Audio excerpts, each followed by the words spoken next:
Hey there and welcome back to the channel. This is your host Nahin. You are watching Bengal Explorer, and in this video I'm going to discuss about the top 3 pros and cons about this Hyundai Grand i10 Nios.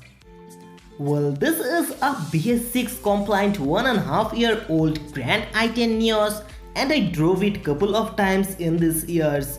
So after my all those experience with this hatchback, I'm going to give my review about the things that I liked and the things that I didn't like in this Grand i10 Nios. So without a further delay, let's get started.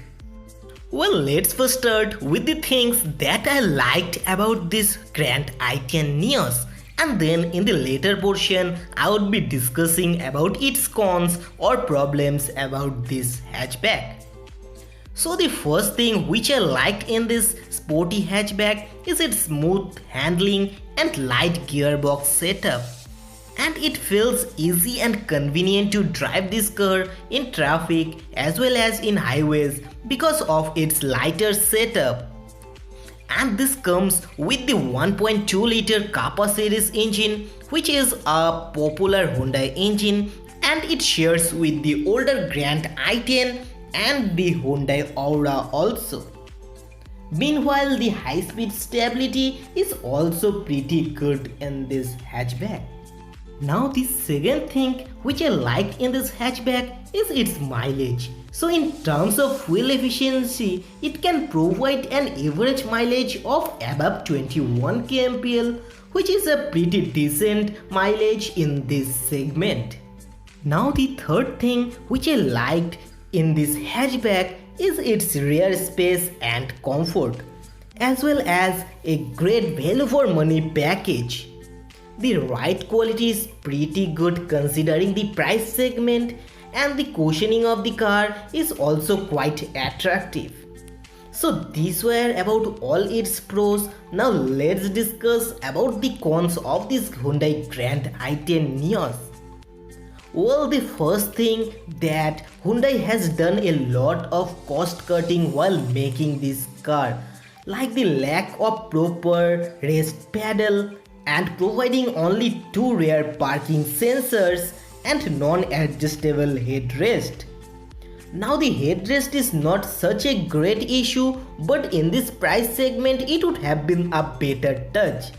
Again, for a decent height, it won't be a major problematic. And a lack of dead pedal is also quite annoying from a brand like Hyundai. Meanwhile, it comes with 2 rear parking sensors which are quite functional. Now the second thing is the lack of engine insulation in the petrol variants. But again, this is not gonna be a major problematic as such. Now let's discuss about one of the biggest concerns about this Hyundai Grand i10 Nios is its safety rating. Now when we took this car, we were expecting a great build quality and a safer car. But in global NCAP, it only scored 2 stars, which is not that much bad, but we were expecting at least 3-star rating, whereas Hyundai Nios comes with a dual airbag, front seat belt pretensioner, ABS with EVD as standard. Meanwhile, if we consider a segment lower car from the Hyundai, which is the Santro, it also scored 2-star rating with single driver side airbag. And again, if we consider a similar segment car like the Maruti Suzuki Wagoner, it also scored 2-star rating with single driver side airbag. Now it's up to you whether you want a safer car or not, and to be very honest, it's highly disappointing that a brand like Hyundai scored such a safety rating from the global NCAP and done cost cutting in several places. Now this score is not so bad as such. It's an average safety rating, but if we consider Tata Altroz an Indian manufacturer, then it scored a 5-star rating for the adult and 3-star for the children.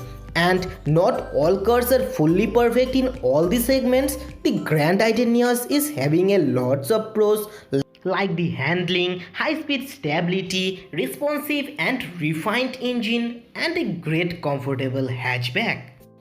And if you are still watching this video, consider subscribing to the channel and turn on the notification for future updates. And if I have missed out in any other factor, comment down in the comment section so that it would be helpful for all of us. And once again, thank you for tuning into the channel. Stay safe and I wish to see you in the next one.